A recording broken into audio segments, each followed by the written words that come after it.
les premiers adorateurs d'idoles sur terre et leur roi cruel pendant 900 ans. 900 longues années, ils vécurent dans le grand shirk. Ne quittez pas vos dieux, n'abandonnez jamais Wad, Yagout et Nasr. Nous, le prophète, fut envoyé pour sauver l'humanité de ses ténèbres.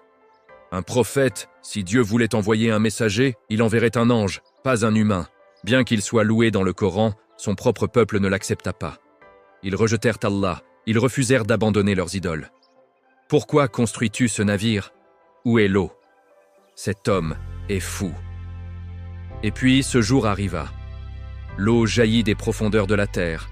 L'eau se déversa du ciel. Ce jour-là, personne, sauf ceux qui montèrent à bord du navire, ne put échapper à la grande colère d'Allah.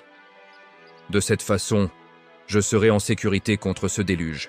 Je ne monterai pas sur ton navire. La plus grande destruction de l'histoire. Le déluge de Nouh est mentionné dans les livres des civilisations anciennes. Mais les eaux ont-elles couvert le monde entier ou seulement une certaine région? Le navire que le Coran a désigné il y a des milliers d'années a-t-il déjà été trouvé? Vous regardez Religious Story TV. Nous continuons notre série cinéma AI sur la vie des prophètes. Pour ne pas manquer ces vidéos, abonnez-vous à la chaîne, aimez la vidéo et soutenez-nous avec vos commentaires. Si vous êtes prêts, commençons.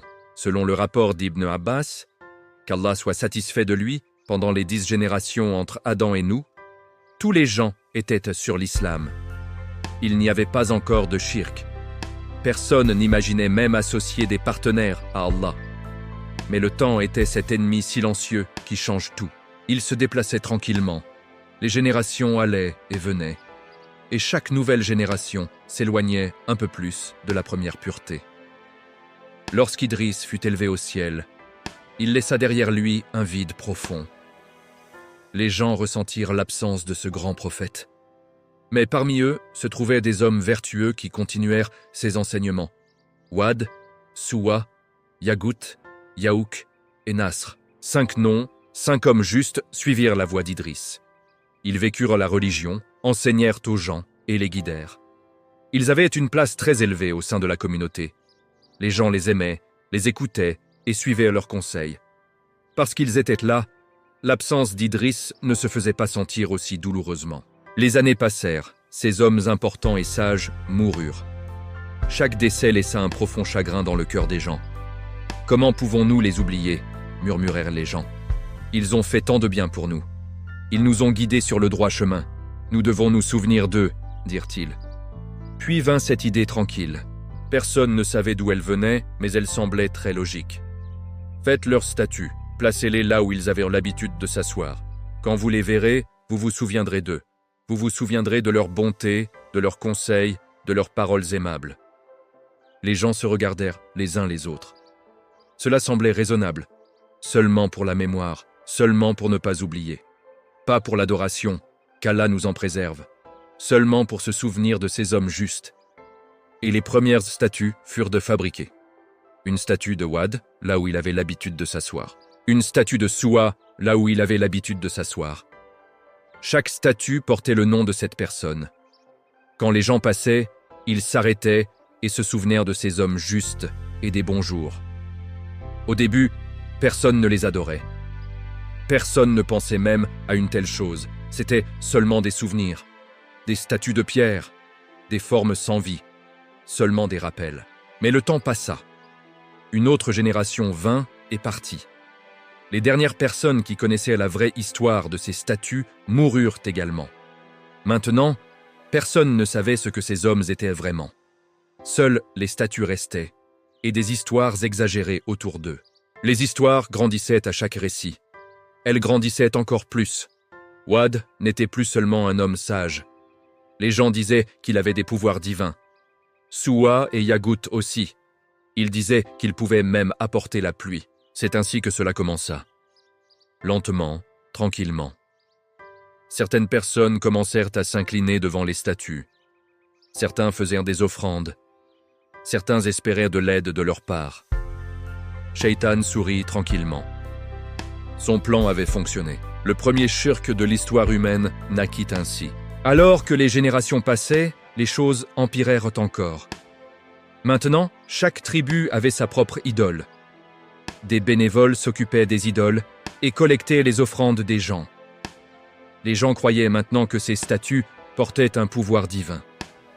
Allah ne pouvait être vu, mais ces statues étaient juste à côté d'eux. À cause de cela, ils trouvaient facile d'adorer les statues et d'oublier Allah. Le tawhid fut oublié. La foi pure qu'Adam enseigna, la croyance pure qu'Idriss maintint en vie, tout cela fut perdu. À sa place vint l'adoration de la pierre, de la terre et des formes sans vie. Mais Allah ne laissa pas ses serviteurs sans guidance. Il est Rahim. Il entoure ses serviteurs d'amour et de miséricorde. Lorsque les gens tombent dans l'égarement, il envoie un messager pour les avertir et les rappeler au droit chemin. À cette époque, Nouh avait 50 ans. Il ressemblait à un homme ordinaire. Il était berger. Parfois, il travaillait dans le commerce. Il était connu et aimé parmi son peuple. Il l'appelait Qaum Nouh. Il avait une nature très douce. Il ne se mettait jamais en colère et restait toujours calme en toute situation. Il était sage. Les gens lui demandaient conseil. Ils voulaient qu'il fasse la paix entre eux. Quand ils avaient un problème, il disait « Demandez à nous ce qu'il dit ». Il était honnête. Il ne trichait jamais dans le commerce. Il ne trahissait jamais la confiance. Il tenait toujours sa parole. À cause de cela, il l'appelait aussi le digne de confiance, Nouh. Il avait une famille. Il avait des enfants. Il vivait une vie normale. Il achetait de la nourriture au marché, parlait avec ses voisins et vivait une vie humaine ordinaire. Mais il était aussi serviable et bon. Et il pouvait voir. Il voyait ce qui se passait autour de lui. Il voyait les gens adorer des idoles et son cœur souffrait. Mais que pouvait-il faire? Il était un homme ordinaire, un berger, pas un prophète. Il passait ses nuits à réfléchir. Comment cela s'est-il produit? Se demandait-il. Comment les gens ont-ils commencé à adorer des pierres? Un jour, alors qu'il réfléchissait avec un cœur lourd, Jibril vint à lui avec une grande lumière. Son cœur avait l'impression qu'il allait sortir de sa poitrine. Mais en même temps, une paix étrange le remplit. La peur et la paix, toutes les deux, au même moment. « Nous », dit l'ange. Sa voix ressemblait à des milliers de voix prononçant le même mot en même temps. « Allah t'a choisi. Tu es un messager envoyé au peuple. Va vers ton peuple. Appelle-les au tawhid. Dis-leur d'arrêter d'associer des partenaires à Allah. Ordonne-leur de quitter ses idoles. Dis-leur que personne ne devrait être adoré sauf Allah. » Et Jibril disparut. Il était maintenant prophète. Plus nous, l'ordinaire. Plus nous, le berger. Mais nous, que la paix soit sur lui. Allah l'avait choisi. Et Allah donne de la force à celui qu'il choisit. Dans le Coran et dans les hadiths du prophète, que la paix et les bénédictions soient sur lui, nous, que la paix soit sur lui, est mentionné de nombreuses fois. La 71e sourate du Coran porte son nom et raconte sa lutte pour le tawhid du début à la fin. En tant que Nour renouvelé, en tant que messager d'Allah, il commencerait d'abord par inviter sa famille proche. C'était à la fois l'étape la plus naturelle et la plus difficile. Parce que lorsqu'une personne parle à ceux qui lui sont les plus proches, le rejet blesse le plus profondément. Et l'acceptation apporte la plus grande joie. D'abord, il dit à sa femme qu'Allah l'avait choisi comme prophète. Il l'appela à la vérité. Il expliqua que les idoles ne peuvent apporter aucun bénéfice et qu'ils doivent se tourner uniquement vers Allah. Mais sa femme n'accepta pas cet appel. Son cœur était devenu dur à cause des vieilles habitudes de la tribu et de la pression des gens autour d'elle. Elle savait que Nouh était honnête, mais elle ne se soumit pas à son message. Cela devint un profond chagrin pour Nouh. Ils avaient partagé une maison pendant de nombreuses années. Pourtant, elle ne se tourna pas vers la vérité. Le Coran déclare clairement qu'elle ne croyait pas. Mais Nouh ne la quitta pas et n'abandonna pas. Pendant de nombreuses années, il continua à l'inviter avec patience. Chaque fois qu'il l'appelait à la religion d'Allah, elle restait toujours distante. La lutte de Nouh montra à quel point la patience d'un prophète est forte. Même si sa famille la plus proche le rejetait, il n'abandonna pas l'appel à la vérité. Il invita également ses enfants. Sam, Cham et Japheth acceptèrent les paroles de leur père. Ils firent confiance à son honnêteté. Mais l'un de ses fils choisit de rester proche des dirigeants puissants de la tribu. Il rejeta l'appel de Nouh et se sentit dérangé par le message de Tawhid de son père. Le Coran dit clairement qu'il ne croyait pas et qu'il fut détruit avec les mécréants. Cela brisa le cœur de Nouh. D'un côté sa femme, de l'autre son fils. Le test le plus difficile de sa mission était à l'intérieur de sa propre maison. Mais il n'abandonna pas. Il continua à appeler son peuple, sa famille et ceux autour de lui à la vérité avec patience. Dans les premiers mois, il fut prudent. Il allait vers les gens en qui il avait confiance, un par un ami, un voisin, un parent. « Mon frère, n'adore pas ces idoles, elles ne peuvent pas t'aider. Adore Allah, il est unique, il n'a pas d'associé. » Certaines personnes écoutèrent, seulement quelques-uns, mais il y en eut. Un esclave, un pauvre, quelqu'un de solitaire. Ceux qui crurent venirent des groupes les plus bas de la société. Les riches, les puissants et les chefs n'écoutèrent pas. « N'es-tu pas comme nous ?» dirent-ils. « Tu es un humain. Pourquoi devrions-nous te suivre ? Je suis un prophète. Allah m'a envoyé, dis-nous. » Un prophète ? Si Allah envoyait un messager, il enverrait un ange, pas un humain, répondirent-ils. Il entendit cet argument de nombreuses fois. Les anges ne peuvent pas être vus, expliqua-t-il, mais vous pouvez me voir. Je suis humain. Qu'y a-t-il d'étrange à cela ? Bientôt, la nouvelle atteignit Dermasil. Ce dirigeant cruel de la tribu de Kabyle gouvernait le peuple d'une main de fer. Il était le principal gardien des idoles. Il collectait des taxes de chaque tribu, et ces taxes étaient données comme offrande aux idoles. Il était assis sur son trône lorsque son grand vizir arriva. « Mon seigneur, dit le vizir, il y a des nouvelles inquiétantes. Quelqu'un du peuple cause des problèmes. Il parle contre nos idoles. » Les sourcils de Dermasil se plissèrent. « Qui est cet homme ?» Son nom est Nou bin Lamek, un berger et un commerçant, d'âge moyen. Il était autrefois calme et raisonnable. Mais dernièrement, il dit des choses étranges, répondit le vizir. Il prétend être un prophète, et il insulte nos Wad, notre Souwa, notre Yagout, notre Yaouk et notre Nasr. Il dit que ce ne sont que des pierres. Il dit, ne les adorez pas. Dermasil bondit sur ses pieds. Son visage devint rouge de colère. « Amenez-le-moi maintenant !» Nou fut amené par les gardes dans la grande salle du palais. Dermasil était assis sur son trône élevé. Des deux côtés de la salle, les dirigeants de la tribu se tenaient en rangée. Tous regardaient Nou avec hostilité. « Es-tu celui qui insulte nos idoles ?» rugit Dermasil. Nou répondit calmement.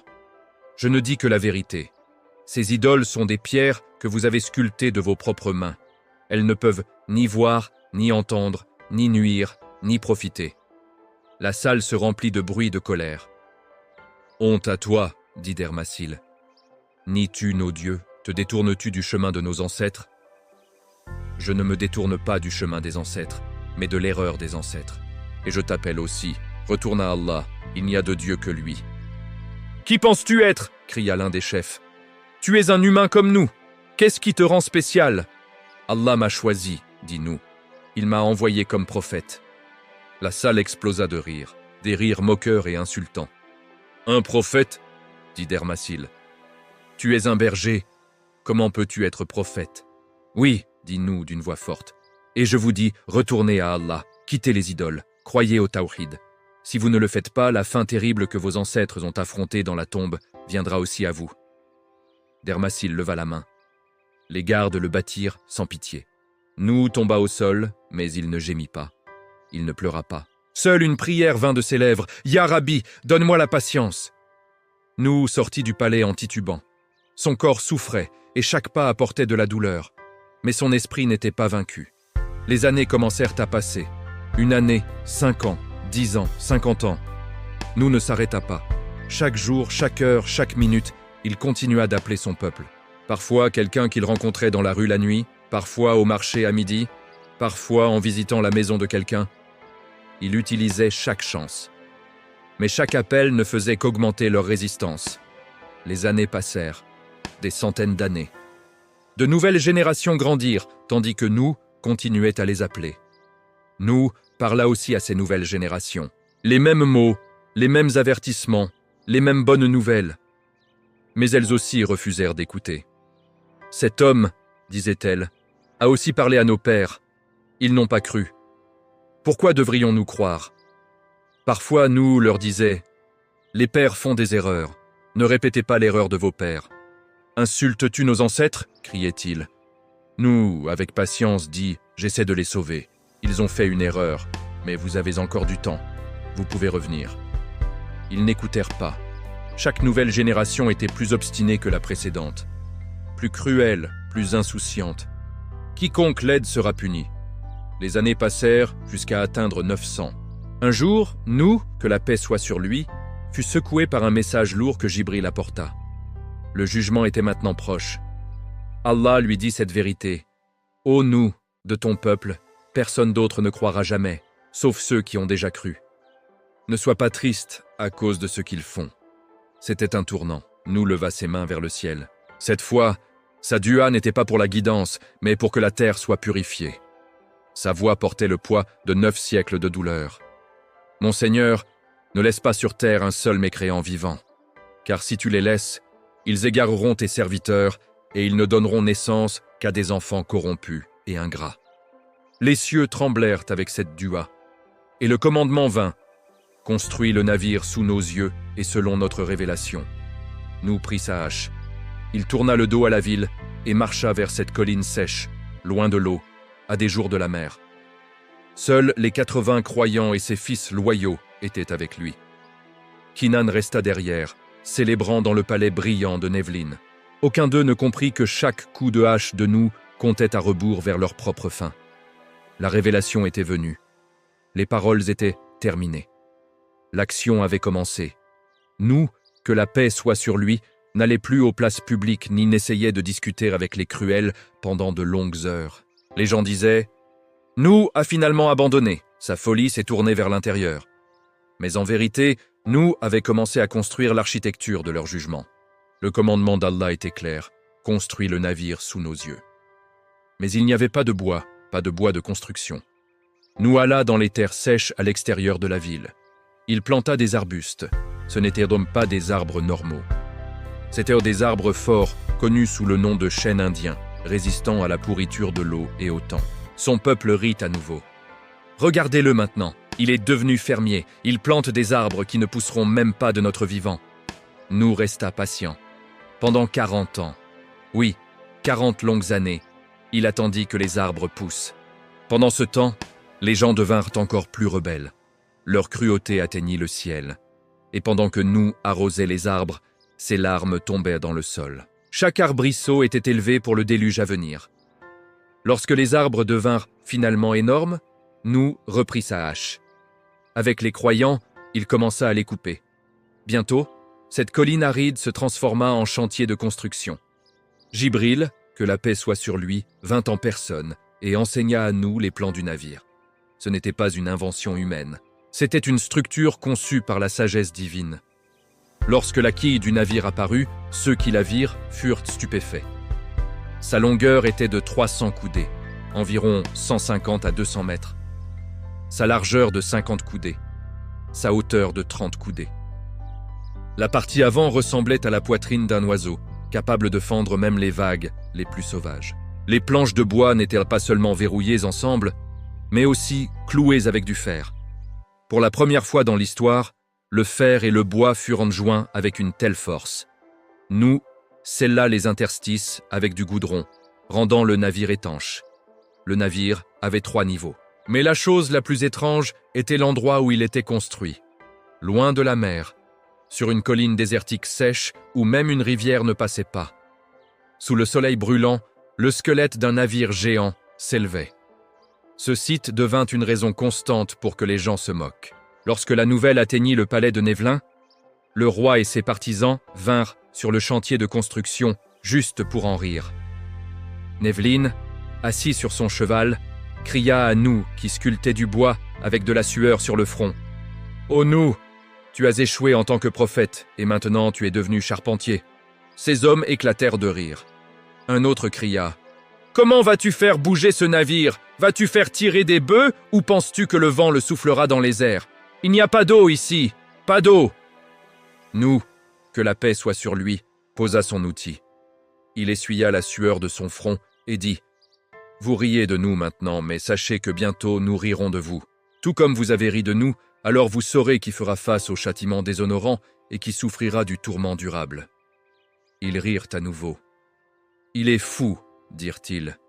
à un vieil homme insensé construisant un navire dans le désert. Il ne savait pas que l'eau ne viendrait pas au navire. Le ciel et la terre deviendraient eau et entoureraient le navire. La construction du navire fut terminée. Une structure puissante, recouverte de goudron noir, ressemblant à une forteresse.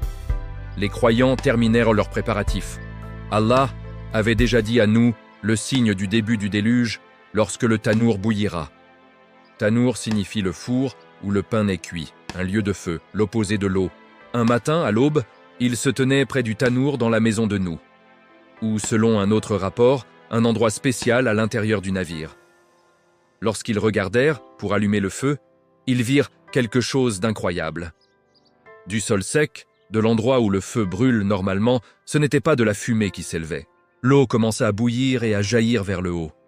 L'eau montait de l'endroit du feu, nous compris. Le moment était venu. Le délai était terminé. Son visage pâlit, mais sa voix ne trembla pas. Il se tourna vers ceux à ses côtés. « Vite !» dit-il. « Le commandement d'Allah est venu, l'ordre pour la terre a été donné, dépêchez-vous. » Avec l'aide de Jibril, nous appela les animaux, une paire de chaque espèce. Nous, que la paix soit sur lui, apporta également le cercueil, le corps d'Adam, que la paix soit sur lui, et le plaça dans la partie la plus sûre du navire, entre les hommes et les femmes. Les 80 croyants montraient sur le navire. Parmi eux se trouvaient les 3 fils de nous, Sam, Cham et Japheth, et leurs épouses. Mais une personne manquait. Nous regarda autour de lui. Sa femme Waïl n'était pas là. Elle choisit de rester avec ses amis adorateurs d'idoles. « Mourir dehors est mieux qu'être piégé dans ce navire, dit-elle, et elle ne vint pas. Et Canaan, il n'était pas là non plus. Nous se tenait à la porte du navire. Il regarda le ciel. La couleur du soleil avait changé, l'air était lourd comme du plomb. Les oiseaux criaient dans le ciel, et le vent soufflait avec un son étrange et douloureux. Les nuages, noirs avec des bords violets, différents de tout ce qui avait été vu auparavant, se précipitèrent vers eux. La pluie avait commencé, et elle tombait extrêmement vite. Un bruit terrible s'éleva dessous la terre. Le tanour bouillait, pas seulement dans la maison, la terre entière bouillait. Le sol se fissura, et les eaux souterraines jaillirent vers le haut avec force. Nous trouva son fils, et avec la compassion d'un père, l'appela une dernière fois à la foi, essayant de le convaincre. Dans le Coran, cet événement est décrit comme suit. Nous appela son fils, qui était loin du navire. Mon cher enfant, monte à bord avec nous. Ne sois pas avec les mécréants. Son fils dit, je trouverai refuge sur une montagne qui me protégera de l'eau. Nous répondit, aujourd'hui, personne n'est protégé du commandement et de la punition d'Allah, sauf ceux dont il a pitié. Lorsque ces paroles ne profitèrent pas à son fils, nous, que la paix soit sur lui, se tourna vers son Seigneur. Il dit, mon Seigneur, mon fils fait partie de ma famille. Ta promesse est vraie. Tu es le plus sage des juges. Après avoir fait une doua contre son peuple, il fit une dua pour son fils, et cela devint sa petite erreur. Car Allah lui avait déjà interdit de prier pour les injustes. Pour cette raison, un avertissement divin vint afin qu'il ne soit pas parmi les ignorants. Allah dit, ô Nour, il ne fait pas partie de ta famille, car ses actions sont mauvaises. Alors ne me demande pas quelque chose dont tu n'as aucune connaissance. Je te conseille de ne pas être parmi les ignorants. Réalisant son erreur, nous, que la paix soit sur lui, dit, mon Seigneur, je cherche protection auprès de toi contre le fait de demander quelque chose dont je n'ai aucune connaissance. Si tu ne me pardonnes pas et ne me fais pas miséricorde, je serai parmi les perdants. Le fils de nous n'écouta pas son père et dit qu'il grimperait à un endroit élevé pour échapper à l'eau montante. Nous dit, aujourd'hui, personne ne sera sauvé sauf ceux qu'Allah protège. Mais Kinan fut frappé par une vague énorme, tomba dans l'eau et se noya. À ce moment, les nuages se fendirent et c'était comme si le ciel disparaissait. Comme le Coran le décrit, les portes du ciel s'ouvrirent avec une eau torrentielle. La pluie tombait non pas en gouttes, mais comme des cordes géantes. La visibilité devint nulle. Les gens avaient du mal à respirer parce que l'air était rempli d'eau. Mais le vrai désastre était sous leurs pieds. La terre s'ouvrit, alors que des sources jaillissaient. Les sols des maisons se fissurèrent et des eaux sombres explosèrent d'ouvertures soudaines dans les rues. Nous, que la paix soit sur lui, et les quelques-uns qui crurent en lui étaient déjà montés à bord du navire. Mais pour ceux dans la ville qui refusèrent d'entrer dans le navire, le chaos complet régnait.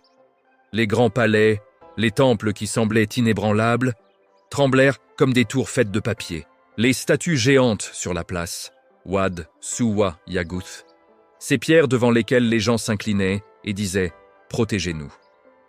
Lorsque les eaux du déluge atteignirent la place, les bases des idoles furent emportées. Puis, avec un tonnerre terrible, ces idoles massives tombèrent face contre terre et coulèrent dans l'eau. Les mêmes personnes qui les adoraient courèrent maintenant pour éviter d'être écrasées par ces pierres. Nevlin grimpa au dernier étage de son palais. Ses yeux étaient remplis du vide de la mécréance. « Cela passera !» cria-t-il d'une voix tremblante. « Ce n'est qu'une tempête, mon palais est solide. » Mais l'eau ne montait pas seulement de l'extérieur. Elle jaillissait de l'intérieur du palais aussi, du sol lui-même. Les riches essayèrent de rassembler leur or et leurs bijoux, mais leurs sacs lourds les ralentirent. En essayant de courir avec leurs trésors, ils glissèrent et tombèrent dans les eaux montantes. Personne ne reconnaissait plus personne. Une mère repoussa son enfant et un fils marcha sur son père. Tous les nobles liens familiaux dont ils avaient parlé disparurent en un instant. Lorsque la mort s'approcha, il n'y avait que la panique pour survivre. Nous, le prophète et les croyants, cependant, étaient en sécurité. Une fois que le navire commença à flotter sur l'eau, leur navire se déplaçait entre des vagues hautes comme des montagnes. Nous, que la paix soit sur lui, calma les gens à l'intérieur. N'ayez pas peur, la promesse d'Allah est vraie, nous sommes sous sa protection. Allah dit, le navire les porta entre des vagues comme des montagnes, comme récompense à nous qui avaient été niés. Le navire navigua sous notre regard et nous l'avons laissé comme un signe. Y a-t-il quelqu'un qui réfléchira ? Ô peuple, regardez comment sont ma punition et mes avertissements. Avant de monter à bord du navire, nous, que la paix soit sur lui, avait appris cette dua, et grâce à elle, il resta en sécurité. Louange à Allah qui nous a sauvés du peuple injuste. Mon Seigneur, laisse-moi débarquer dans un endroit béni. Tu es le meilleur de ceux qui accueillent et honorent. Selon les narrations, le déluge commença le premier jour du mois de Rajab et le navire navigua sur l'eau pendant 6 mois. Le déluge atteignit son apogée. Même les plus hauts sommets de montagnes furent couverts de mètres d'eau. Les villes n'existaient plus. Rois, esclaves, palais, trésors, tout devint égal. Tout n'était que de l'eau et de la boue. Dans la terre où nous vivions, pas une seule personne ne resta en vie, sauf ceux à l'intérieur du navire en bois. Dehors, il n'y avait que le sifflement du vent et le fracas de l'eau. Un silence terrible. Le silence de la mort. Le navire, cependant, continua à flotter entre des vagues comme des montagnes sous le regard d'Allah. À l'intérieur du navire, les croyants étaient en prosternation de gratitude. Ceux, à l'extérieur, étaient devenus des exemples d'avertissement. Le monde était lavé, purifié de sa corruption. Mais cette purification vint avec un prix lourd. Puis, Allah commanda la terre et le ciel. « Ô terre, avale ton eau, et ô ciel, arrête ta pluie. » Avec ce commandement divin, les eaux commencèrent à se retirer, et le navire se posa sur le mont Judi le 10e jour du mois de Muharram, le jour d'Ashura. Puis Allah dit à nous, que la paix soit sur lui. Ô nous, débarque avec paix et bénédiction de notre part sur toi et les nations qui sont avec toi. Il y aura aussi des nations que nous permettrons de profiter de ce monde pour un temps. Puis un châtiment douloureux les touchera. Dans les versets, il est dit, nous avons sauvé nous et ceux avec lui dans un navire entièrement chargé. Nous les avons faits successeurs. Et nous avons noyé ceux qui niaient nos signes dans la mer. Alors regardez quelle fut la fin de ceux qui furent avertis, mais ne crurent pas. Pendant ces 6 mois sur l'eau, le navire voyagea à travers le monde. Pendant le déluge, Allah retira la maison d'Allah, la Kaaba, qui avait été construite par Adam, que la paix soit sur lui, de la terre. Après que nous, que la paix soit sur lui, quitta le navire, il établit un établissement appelé Semanin près du mont Judi. Selon une autre narration, Nous resta dans le navire pendant 150 jours. Allah guida le navire vers la Mecque. Il fit le tour de la Kaaba pendant 40 jours, puis se dirigea vers le mont Judi, où il s'arrêta. On croit que les restes du navire sont toujours quelque part sur cette montagne. Allah dit dans le Coran qu'il laissa le navire là comme un signe pour l'humanité. Et certainement, nous avons laissé ce navire comme un rappel. Y a-t-il quelqu'un qui réfléchira? Les années passèrent. Les gens qui s'étaient installés après avoir quitté le navire eurent des enfants et des petits-enfants, et leur nombre continua de croître. Nous, que la paix soit sur lui, devint à la fois le dirigeant et le père de cette nouvelle société. Il leur enseigna l'agriculture, le commerce et, plus important encore, comment être des serviteurs d'Allah. Il les avertit souvent pour qu'ils ne tombent pas dans les erreurs de l'ancien monde. Ne donnez pas de signification aux pierres ou aux statues comme vos ancêtres l'ont fait. Ne suivez pas les pas de Shaitan. Selon les narrations traditionnelles, les nations qui vinrent de Nouh sont divisées en 3 groupes principaux. La lignée de Sam, c'est la lignée du fils de Nouh, Sam. Les Arabes, les Hébreux, les Syriaques et les peuples du Moyen-Orient viennent de cette lignée. La lignée de Cham, ils viennent du fils de Nouh, Cham, et se sont installés en Afrique. Les Égyptiens et de nombreux peuples africains sont censés venir de cette lignée. La lignée de Japheth, cette lignée s'est répandue dans une région plus large. Les Turcs et de nombreuses tribus asiatiques sont censés venir de Japheth. Nouh était un serviteur qui remerciait Allah constamment. En mangeant, en buvant de l'eau ou en mettant ses vêtements, il disait toujours « Alhamdulillah ». Ce caractère fut son plus grand héritage aux nouvelles générations. Nouh, que la paix soit sur lui, atteignit la fin de sa vie de 1000 ans et décéda parmi les croyants. Alors qu'il quittait le monde, peut-être que sa vie passa devant ses yeux comme un film. Les jours où il travailla comme charpentier, les pierres qui lui furent jetées, la peur à l'intérieur du navire, la terreur du déluge, la paix sur le mont Judi. Tout cela était comme un court rêve. J'ai trouvé ce monde comme une maison avec 2 portes. Je suis entré par une porte et maintenant je sors par l'autre. Ses fils et petits-fils l'enterrèrent. Son lieu de sépulture exact n'est pas connu. Certains disent Jizré, certains disent la Mecque, certains disent Najaf.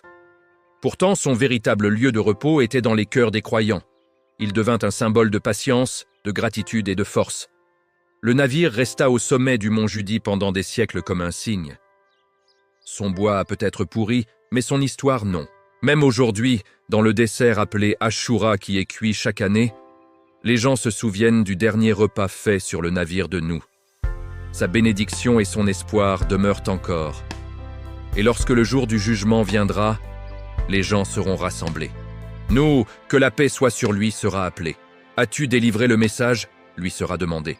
Son peuple dira non, essayant de nier. Mais la Oumma de Muhammad, que la paix et les bénédictions soient sur lui, témoignera. Oui, Nouh a délivré le message. Nous avons lu ceci dans notre livre et nous avons cru. Paix sur nous. L'histoire du grand déluge ne s'est pas terminée au pied du mont Judi. Elle est plutôt devenue un mystère et une quête qui a duré des milliers d'années. L'humanité s'est toujours demandé au sujet du navire de leur ancêtre Nouh. Ce berceau géant du salut. Où sont ces planches de bois? Ont-elles pourri ou attendent-elles sous la glace pour le dernier jour? Mais ces histoires sont-elles vraies? Que disent les archives historiques? Le déluge était-il réel et Nouh a-t-il vraiment vécu? Dans les sources sumériennes et babyloniennes, l'épopée de Gilgamesh mentionne Utnapishtim, un homme qui reçoit un avertissement divin et survit à un déluge en construisant un navire. Les descriptions de la préparation du navire, les jours du déluge et le navire se posant sur une montagne ressemblent beaucoup à l'histoire de Nouh. Même si les versions ultérieures furent altérées par le polythéisme, le thème central, une grande catastrophe d'eau, fut préservé. Des histoires similaires apparaissent dans les textes indiens anciens. Dans la tradition hindoue, Manu est averti d'un déluge à venir et construit un navire. Après le déluge, il attend sur de hautes montagnes et devient le nouveau point de départ de l'humanité. Même en Amérique, parmi les peuples mayas, aztèques et incas, il existe des histoires d'un grand déluge envoyé à cause de la corruption humaine. Malgré leur séparation complète d'autres civilisations, ils parlent aussi d'une famille ou d'un petit groupe qui a survécu. Le même thème apparaît dans les textes chinois et grecs. Dans la mythologie grecque, Deucalion et Pyrrha survivent au déluge dans un coffre ou une arche. Dans la tradition chinoise, le héros Yu aurait travaillé pour arrêter les eaux débordantes du déluge. La présence d'histoires aussi similaires dans tant de cultures suggère que l'humanité se souvient d'un grand désastre dans son passé ancien. Alors que les enfants de Nouh se répandirent à travers le monde, cette mémoire changea en différents noms et différents styles, mais le thème principal resta le même. Une fois, une grande eau vint et la vie recommença. Répondons également brièvement à la question de savoir comment le navire transporta tant d'animaux. Allah dit dans le Coran: « Lorsque notre commandement vint et que les eaux débordèrent, nous dîmes à Nouh: charge sur le navire un couple de chaque espèce ta famille, sauf ceux contre qui la parole a déjà été prononcée, et les croyants. Mais seuls quelques-uns crurent avec lui. » L'expression « un couple de chaque espèce » peut être comprise de deux manières. Premièrement, elle peut se référer aux animaux qui étaient nécessaires. Ce seraient les animaux domestiques qui aidèrent pendant le temps du déluge et fournirent du lait et des œufs, des animaux utiles pour la survie. La mention de couple suggère des animaux donnant du lait avec un mâle pour la reproduction, et des animaux pondant des œufs comme les poules et les coqs. L'expression « un couple de chaque » soutient fortement cette signification. Ainsi, pendant le déluge, les gens dans le navire survécurent en utilisant le lait, les œufs et autres produits de ce petit nombre d'animaux. La deuxième question, l'eau a-t-elle couvert le monde entier ou seulement la région? Une punition envoyée aux mécréants d'une communauté n'a pas besoin de détruire le monde entier. Il ne conviendrait pas à la justice divine d'anéantir toutes les créatures vivantes à cause des péchés de quelques mécréants. Le seul prophète envoyé pour toute l'humanité est le prophète Muhammad. Que la paix et les bénédictions soient sur lui. Pour ces raisons, de nombreux érudits disent que le déluge était limité à la région où Nouh vivait, et que les animaux amenés sur le navire étaient simplement les animaux domestiques de la propre ferme de Nouh. Dans cette vidéo, nous avons terminé notre histoire épique en 8 parties de Nouh. Que la paix soit sur lui. De ses années d'appel à son peuple à la construction du navire, de la terreur du déluge à ses traces à travers le monde. Inch'Allah, ce récit vous a aidé à trouver la connaissance profonde et détaillée que vous cherchiez sur le prophète Nouh. N'oubliez pas de vous abonner à la chaîne si vous ne l'êtes pas déjà.